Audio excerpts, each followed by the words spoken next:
Did you know that it is recommended for men to take 37.5 grams of sugar per day, while for women, 25 grams of sugar naman? Did you know that Coca-Cola has 39 grams of sugar? Bigla kang sumakses eh. Bakit nga ba may ganitong imposition ng tax? Okay? So, simple lang yan. Kasi, harmful sa health ang pag-consume ng sobrang daming sugar. Okay? So, it can lead to diabetes, to obesity, and oftentimes yung diabetes, it can also lead to other illnesses. For example, may mga nabubulag, may mga na-infection yung paa, kailangan i-amputate, etc. So the government stepped in and imposed excise taxes on sweetened beverages. So, yung mga producers ngayon, they're in a dilemma, 'di ba? So number one, they can accept the tax, okay? And then later ipapass nila sa consumers nila. Yun nga lang, pagdating na sa mga consumers, mas mahal na siya. As a result, mababa ang magiging consumption kasi supply and demand. Okay? Therefore, mababawasan yung profits nila. Second, pwedeng i-maintain nila yung current presyo nila while nandyan pa rin ang taxes. Kaso, profits naman nila. Okay? Ang affected. In short, they will not be incentivized or they will be discouraged to produce such article. Second, they have an alternative. Okay, which is to use mga alternative forms ng sugar, which is hindi siya kasing harmful nito ng high fructose corn syrup and ng caloric and non-caloric sweeteners. So, mga alternatives, for example, is coconut sap sugar, which we will explain in a while, and purely steviol glycosides. So, again, yan yung magiging effect ng tax na to. Producers will be forced to pass on the tax sa mga consumers. Therefore, magiging mahal yung magiging drinks. At the same time, kung magiging mahal, bababa ang consumption. At pag mababa ang consumption, less profits for them. Pwede din ibaba nila i-maintain nila yung presyo, pero okay, sustained ang demand, pero less profits for them. At the end of the day, the government and the people win. Again, ang tax rate na ini-impose ay per liter or volume capacity. We will explain volume capacity in a while. So, it is, anong klaseng tax to siya? Is it specific or ad valorem? Tama, it's a specific tax. Okay? Kasi ini-impose siya per unit. Okay? Per unit of measurement such as volume or liter, etc. So sige, let's head over to Revenue Regulation 20-2018 for more information.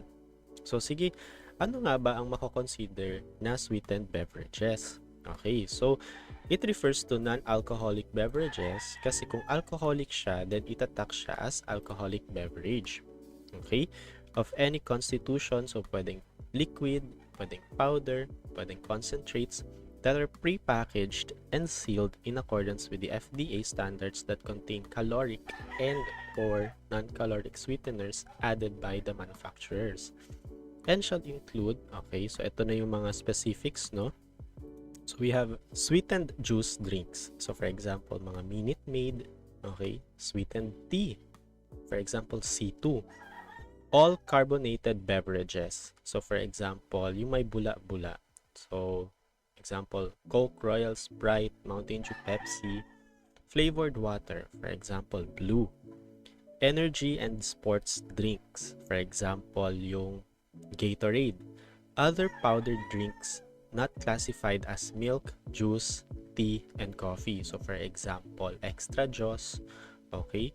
Cereal and grain beverages. So for example, yung Energen. Other non-alcoholic beverages that contain added sugar. So as you can see, ang tinatax dito ay yung drink and yung sugar. So sige, check natin ang tax rate dito, no? So pag gumagamit sila ng caloric sweetener or okay, purely non-caloric sweetener, ang tax sa kanila ay 6 peso. Okay? So for example, Ito naman, per liter, 6 peso per liter or per volume capacity. So, for example, bumili ka ng 1 litrong Coke, 6 peso ng presyo ay excise tax. Okay? So, ano naman tong volume capacity, sir? For example, ng volume capacity ay ina-apply sa mga powdered products. Okay, so for example, ang Tang. Syempre, hindi mo naman siya pwedeng i-tax as powder. Okay. Instead, ang basis natin is ilang liters ba yung kaya niyang gawin. So, for example, sa isang sachet, syempre magaan lang yun eh. Kung yun yung magiging base natin, lugi. 'Di ba? So, ang ibe-base natin is ilang liters yung kaya niyang gawin. So, for example, yung isang sachet, it is, kaya niyang gumawa ng 1 liter. So, yung basis natin is yung 1 liter. Okay, kaya nga tinawag siya na volume capacity. Now, ito yung malalang tinatax. Okay, ito yung malinaw na dinediscourage ng government. Ang paggamit ng high fructose corn syrup. Okay, so sugar arising from corn. Okay? So, pag merong ganyang ingredient, doble ang excise tax, which is 12%. Now, ito naman, nag-provide si tax code ng alternatives. Okay, so purely coconut sap sugar and steviol glycosides. So yung steviol glycosides, okay, it's a natural sweetener derived from the leaves of stevia, okay, plant. It is sweeter pero without contributing calories or affecting sugar levels. Okay? Samantala, yung coconut sap naman, okay, mas mababa yung glycemic index niya. Okay, so mas healthy. Ayun. So, in case curious kayo no, kung ano tong coconut sap, so panoorin natin to.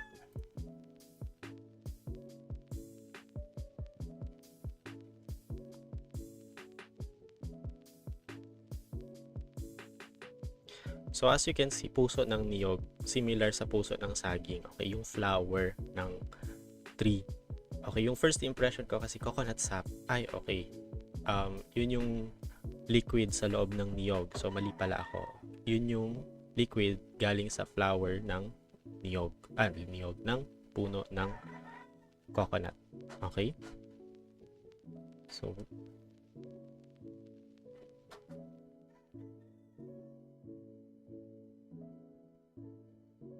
okay, fast forward natin. Fast forward. Ayan. So, ganyan sila mag-harvest ng coconut sap.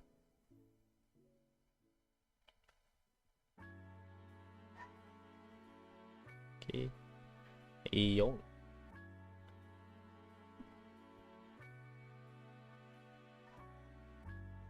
So, yan.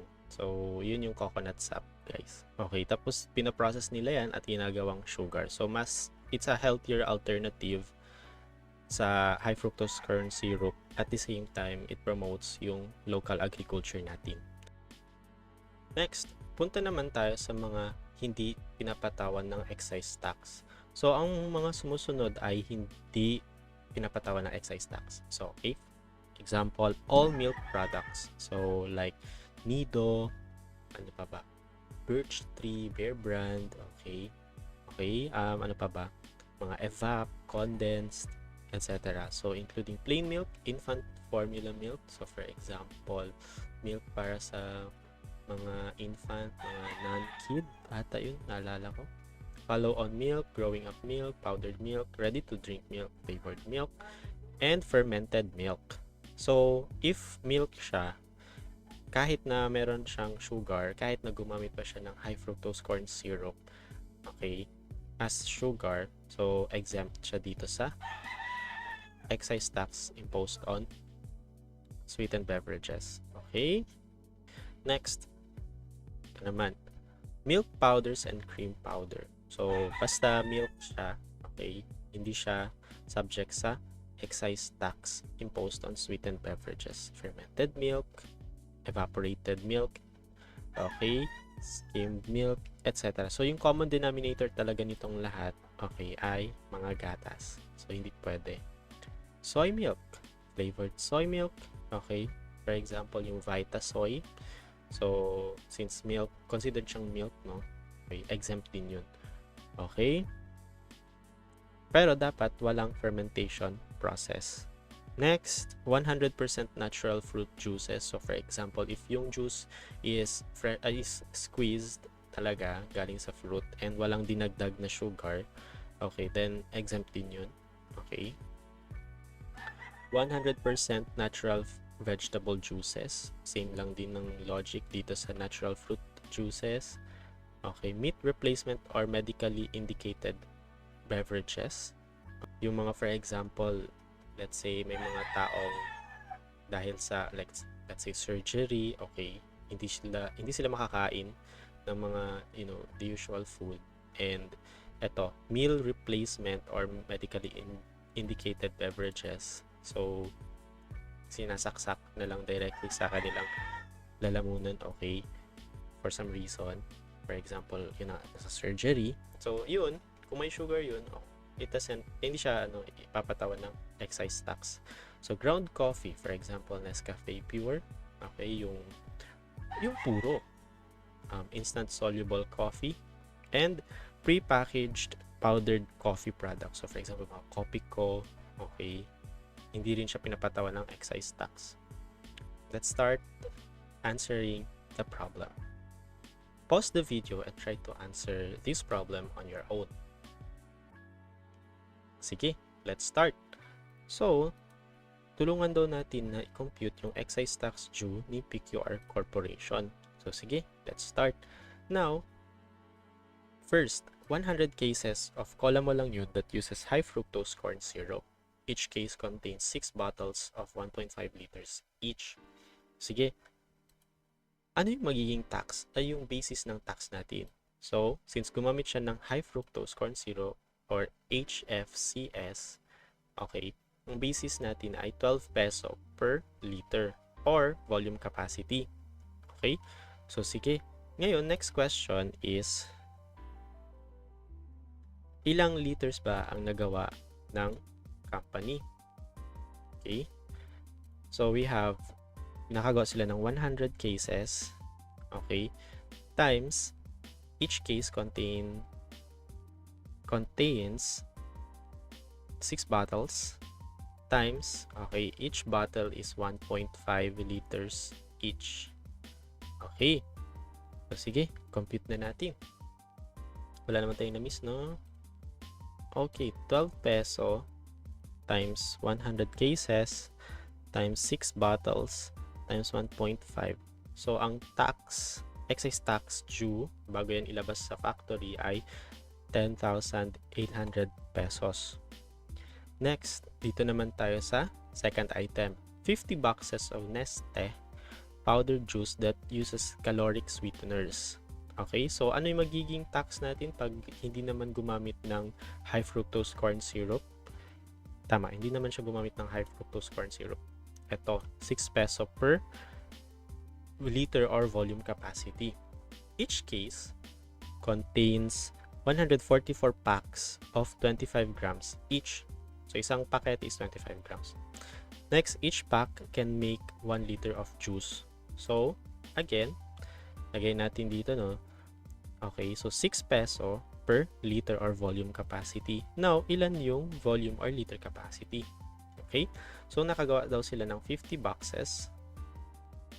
Okay, and each box contains 144 packs.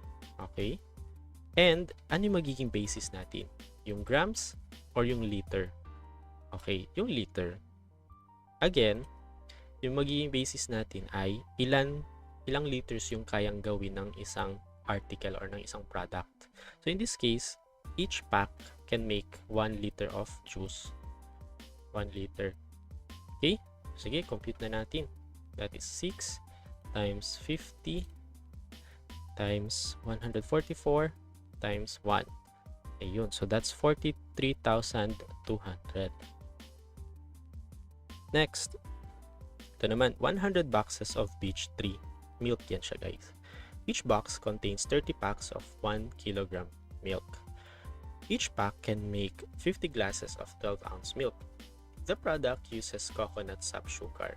So, first question, itatax ba yan? Okay, hindi. Hindi siya itatax for 2 reasons. Number 1, it's a milk product. Okay? So kahit sweetened beverage yan siya, since milk product to siya, hindi siya i-tax. Okay? Or walang excise tax dito. Second reason is, eto, gumamit siya ng coconut sap sugar. So since gumamit siya ng coconut sap sugar, exempt siya. Okay? So don't be mistaken, no? Kasi for example, tanggalin ko tong coconut sap sugar. So gumamit siya ng high fructose corn syrup. Taxable pa rin ba siya? Taxable na ba siya? So in this case, hindi pa rin kasi nga milk siya. Okay? Next, what if tinanggal ko ang milk pero ni-retain ko yung coconut sap sugar? Let's say 100 boxes of, I don't know, powdered drink. Not, not classified as milk. Pero gumamit siya ng coconut sap sugar. Excisable na ba itong article na to? Again, hindi rin kasi nga gumamit siya ng coconut sap sugar. So in this case, yung excise tax natin dito ay 0. Okay? So magkano ang excise tax due ni PQR Corporation? So that's 43,200 plus 10,800. So ang tax niya ay 54,000. So ganyan lang siya kadali, guys. Okay? So next, we will answer mineral products sa susunod na video.